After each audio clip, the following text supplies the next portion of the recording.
they were turning away Russian reporters Thursday at the State Duma, Russia's lower house of parliament. But when I showed up, I flashed my accreditation card and a big American smile and walked right in. That's because of something that rarely gets mentioned about Russia, a correspondent accredited with U.S.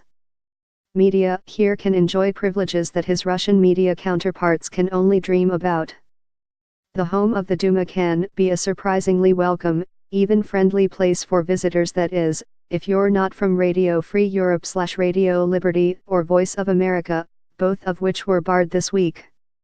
It was Moscow's retaliation to similar actions taken in Washington against Russia's RT network and news site, and another sign of the hard times the U.S.-Russian relationship has fallen upon.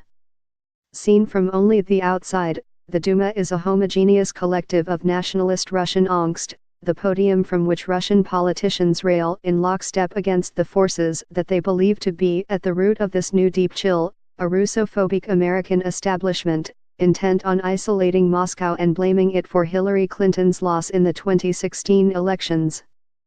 These days, the Duma has plenty to rail at. On Wednesday, deputies, as members of parliament are called, were decrying what some see as an international conspiracy that led the International Olympic Committee to ban Russia from the Winter Olympics in South Korea. All week, they've railed against the treatment of RT in the United States as a violation of international norms on freedom of the press. Russia enraged by 2018 Winter Olympics ban over doping. As the deputies barreled toward a 4-13-1 vote to bar Radio Free Europe and Voice of America, they extolled the democratic virtues of the Duma as opposed to the anti-Russian U.S.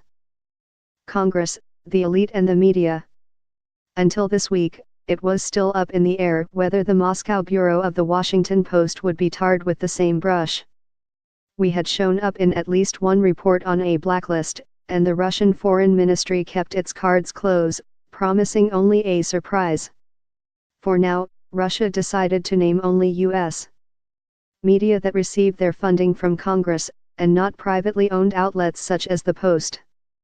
Having dodged the bullet so far, I resolved to spend some quality time in a body that, it must be said, is not heavily covered by foreign reporters. I had spent only 2 days here in the past year, to report a story in June about a plan to relocate hundreds of thousands of Moscow residents. And even that was not exactly necessary. The Duma broadcasts its sessions live on its website, and reporters, not allowed entry into the main hall, see the same thing on closed-circuit TV. I was one of only 2 people in the media room this week who covered the first post-Soviet Duma at its inaugural session in January 1994. Back then, the Duma was politically diverse, chaotic, and hard to predict. Now, the Duma is caught up in the spirit of these bad times.